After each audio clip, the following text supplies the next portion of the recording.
Waktu kejadian itu, saya didorong itu karena saya tidak mau menunjukkan bahwa saya sempoyongan, saya pusing-pusing karena ada Loli.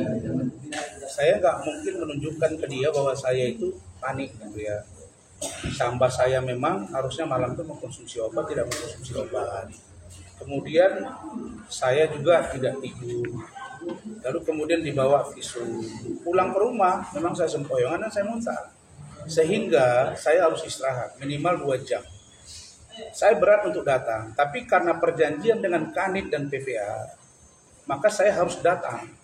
Dengan keadaan itulah makanya saya sebenarnya darahnya masih terganggu, sehingga setelah saya mandi ini masih keluar darah, makanya saya pasanglah perban itu atau salon pas ya, atau Angel Plus. Saya pasang perban masuk sini.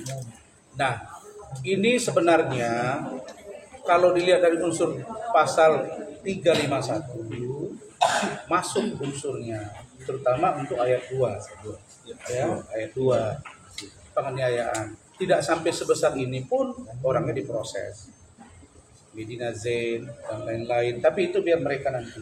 Tapi yang pasti saudara-saudara, ada upaya-upaya untuk mendekati dan mengganggu proses ini. Ada yang mau menarik ke sini, narik ke sana, nggak bisa. Ini sudah sampai ke petinggi Polri langsung. Dan urusan Loli juga udah sampai ke sana. Makanya saya udah bicara dengan Pak Kapolres, dengan Pak Kasat. Saya sudah beritahu. Makanya tadi Pak Lecu bilang, Bang ini begini langsung. Nggak bisa. Ya, NM masuk kapan, seperti apa, ditahan atau apa, biar pengacara yang bicara. Jadi itu yang sudah kita lihat. Nah silakan Bu Ade Suryani, karena beliau ini juga ikut dilaporkan dan kita lihat tadi bersama-sama di pemeriksaan itu lewat CCTV. Dan kok dia bilang bahwa justru saya dengan Bu Ade itu memukul dia, padahal dia yang jelas memukul kelihatan dan saling jambak rambut. Bagaimana menjambak rambut? Misalnya si Ade yang sudah tersudut begitu gitu kan, dan saya justru dipukul gitu. Jadi saya kira silakan Bu Ade yang singkat. Baik, seperti sebelum yang pernah saya bilang, kenapa kita pergi bukan hanya Bang Rasman aja atau saya berdua aja, karena kita tahu drama ini bakal masih ada dan ternyata benar kan gitu. Makanya kita bawa driver, ajudan, dan orang rumah, anak saya kan. Jadi saksinya ada di situ. Nah, saksi yang bukti yang paling CCTV ada. Semua sangat jelas terlihat. Jadi buat kau NM, silakan kau berhalusinasi ya, silakan ya. Dengan menuduh kami pengeroyok, nah, silakan kau berhalusinasi. Nah itu. Nah satu lagi nih, saya biasanya kemarin ada tuh biasanya dokter si Oki datang kemari. Yeah. Mana dia kok? Biasa nggak ada Kak Oki. Biasanya aku datang itu dengan brand bawa brand ya, biar ngiklan dikit nih. Nggak pernah nampak ini. Nggak jenguk tuh Loli katanya mau juga tuh ada usia ini katanya saya dengar ya mau beli kedokteran. Coba tuh jenguk lah tuh ya si Loli tuh ya. Jangan manfaatkan situasi yang ini aja. Sekarang datanglah, lihatlah gitu ya. Begitu saja. Jadi dokter Oki ini juga dalam waktu dekat selesai urusan Loli akan kami laporkan sesuai dengan permintaan Loli. Bagaimana teknisnya itu cara kami. Dan saya sudah banyak mendapat masukan dari Kementerian PPA, dari KPAI, dari Kemensos, dari pakar hukum. Bagaimana cara menyelamatkan Loli.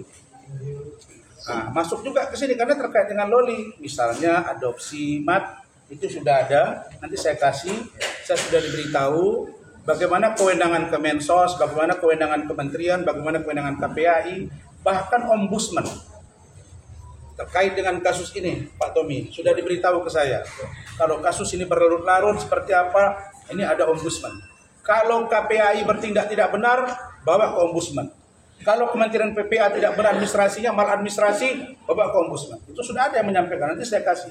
Jadi data ini berdatangan semua, karena itu saya minta ya. Jadi jangan ketika Anda ingin naik iklan, misalnya Oki datang, ya terus pujuk-pujuk istri saya, video call. Ya, kemudian sekarang rumahmu yang katanya karya itu belum selesai, itu dibangun kapan tuh, tukangnya entah di mana. Selesaikan kewajibanmu.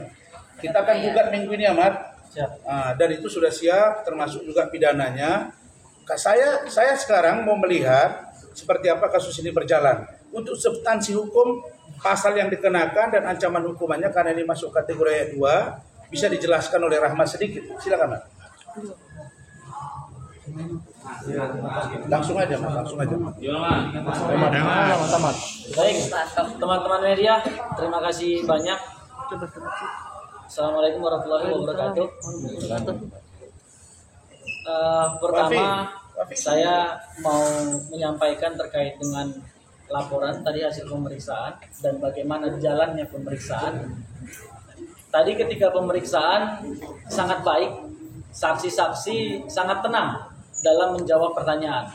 Karena memang saksi yang kami hadirkan, yang dihadirkan oleh Pak Rasman adalah saksi fakta semuanya. Ini bukan saksi fakta omon-omon, bukan saksi fakta yang seperti pengacara sebelah bilang. Saya mohon maaf sebut nama Bang Fahmi Bahmid terkait dengan kasus Pak Adil kan selalu mengatakan bahwa saksi kami inilah saksi fakta gitu, saksi kunci, saksi penting gitu. Tapi kepentingannya apa? Kabur dia, keterangannya apa? Kabur dia semuanya gitu. Dia tidak melihat kejadian. Tapi kalau saksi yang kami hadirkan hari ini benar-benar saksi yang melihat secara langsung kejadiannya. Bahkan para saksi ini terekam juga di dalam CCTV. Jadi sangat kuat sekali. Di depan mata kejadiannya 1 meter jaraknya gitu. Seperti ini saya dengan teman-teman media. Sedekat ini, sedetail ini.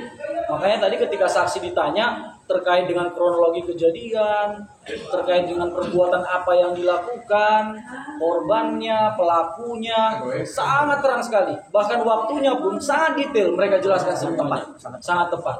Nah kemudian terkait dengan perbuatan yang dilakukan oleh NM, secara hukum ancaman pidananya adalah 5 tahun. Nah dalam hukum, seseorang yang ancaman hukuman pidananya 5 tahun, dalam proses penyidikan, maka setelah penetapan tersangka, maka dia harus dilakukan penahanan.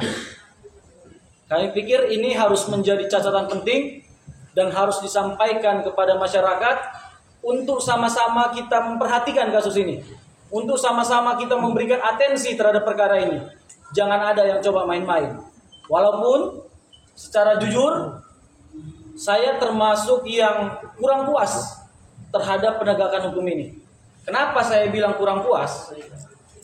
Seharusnya dalam perbuatan tindak pidana yang diduga dilakukan NM ini, kejadiannya itu langsung di depan penyidik. Kejadiannya itu di kantor polisi. Gitu. Ini penghinaan untuk institusi ini. Ini penghinaan untuk Polres Jakarta Selatan. Harusnya di saat kejadian, di saat itu juga dilakukan penangkapan atau penahanan. Dan itu sah secara hukum.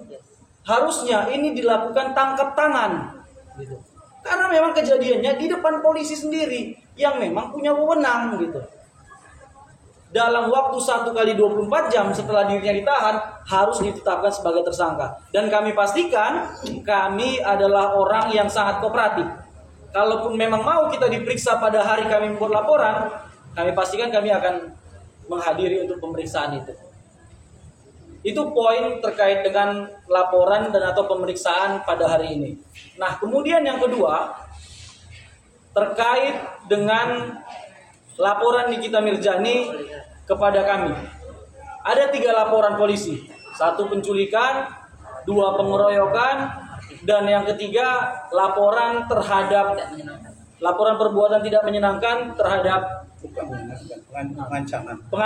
pengancaman terhadap NM yang diduga dilakukan oleh Martin. Saya mau tegaskan terhadap perkara ini.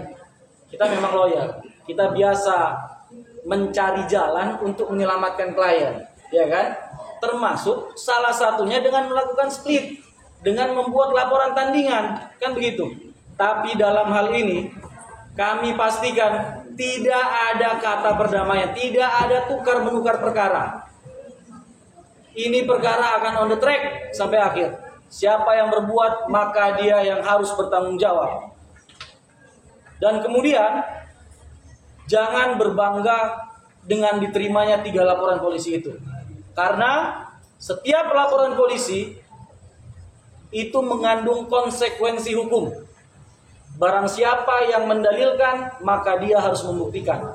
Barang siapa yang tidak dapat membuktikan, apalagi sampai SP3, maka siap-siap kami akan langsung membuat laporan palsu. Dan ini sudah sangat jelas sebenarnya laporan palsunya. Ada beberapa jurisprudensi, bahkan termasuk kami yang menanganin, yaitu terhadap perkara Medina Zain yang dilaporkan oleh Marisa Ica. Itu hampir sama Pak kejadiannya begini Pak, di kantor polisi.